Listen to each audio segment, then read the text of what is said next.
François Hollande, bonjour. Oui, bonjour. Quel regard portez-vous sur la situation dans l'Est de la RDC? Je porte un regard à la fois attristé et d'une certaine façon révolté, car c'est un conflit qui est tout à fait grave dans ses conséquences, avec des vies humaines, des civils, aussi des forces congolaises qui sont attaquées.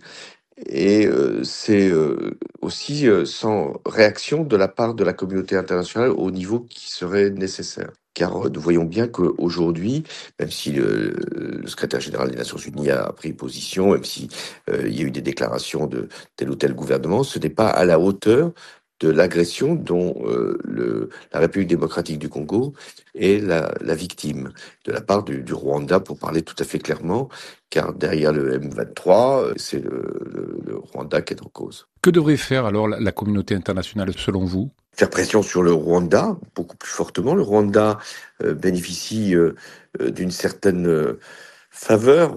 Il y a le passé qui compte. Nous savons très bien ce qui s'est produit avec le génocide et nous savons très bien combien la personnalité aussi de Kagame peut avoir comme importance dans l'ensemble des pays africains.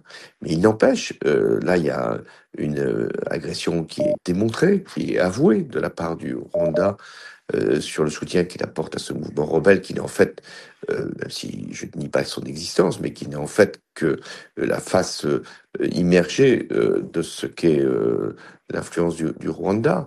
Et donc de voir un pays comme la République démocratique du Congo depuis des années, mais cette fois-ci avec une intensité plus grande, être finalement envahi, ses ressources naturelles confisquées, des villes qui sont occupées, c'est un manquement très grave au droit international.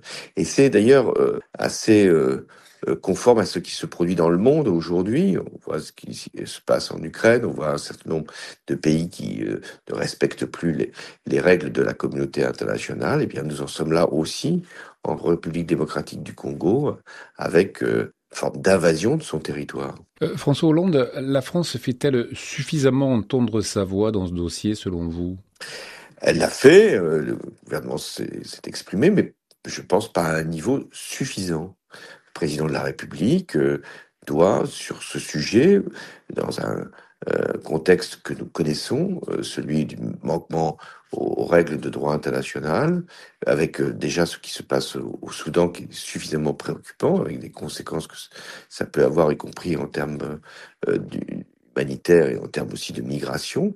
Et là, sur la République démocratique du Congo, grand pays francophone, avec lequel nous sommes liés, nous devons absolument défendre, non pas un régime, non pas un président en l'occurrence, mais nous devons défendre des principes. Le principe, c'est l'intangibilité des frontières, c'est le refus de la guerre qui est utilisée pour prendre des ressources naturelles, et c'est le refus aussi de toute négociation d'envergure, puisque chaque fois qu'il y a des rendez-vous, ils sont reportés, annulés, ou en tout cas, ils n'ont pas d'effet. Donc, l'initiative qu'il faut prendre, c'est de faire une pression très forte sur le Rwanda et d'exiger le retrait des forces qui sont présentes en République démocratique du Congo. Est-ce que la politique d'équilibriste ou la position d'équilibriste, on pourrait dire, d'Emmanuel Macron est la voie à suivre, ou est-ce que il faudrait que la France s'aligne plus sur la position congolaise et mette en place des sanctions à l'égard de Kigali? La France ne peut pas prendre seule des sanctions, elle doit le faire dans le cadre européen, c'est là qu'elles seront les plus efficaces.